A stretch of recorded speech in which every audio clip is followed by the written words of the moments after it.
I'm columnist Gil Smart, and this week we'll be talking about that highway drug interdiction that resulted in 99 arrests of people on their way to the Okeechobee Music Festival earlier this month. But this week I want to talk about how a highway drug interdiction works.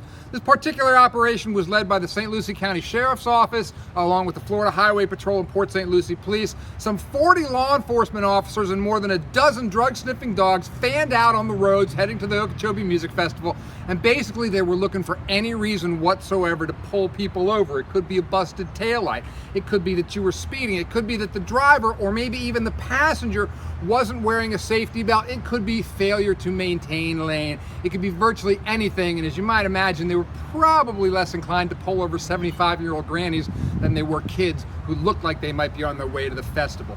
Once people were pulled over, if there was a drug-sniffing dog there, the dog could do what's called a, quote, free air sniff, which means the dog can walk around the vehicle, sniff, and if the dog alerts to anything, it's probable cause and the vehicle can be searched. According to the affidavits, in cases where the dog wasn't readily available, here's what happened. The law enforcement officer would go to the driver and say, "Do you have anything illegal in the vehicle?" And the driver, of course, would say, "No, officer."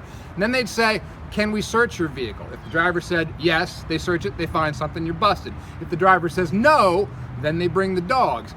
The dog sniffs, alerts, finds something, you're busted. So what's the answer to all this? Right. Don't have drugs in your vehicle. We'll talk about how this all went down and whether it made any difference in the war on drugs in my column this weekend on tcpalm.com and in Treasure Coast newspaper.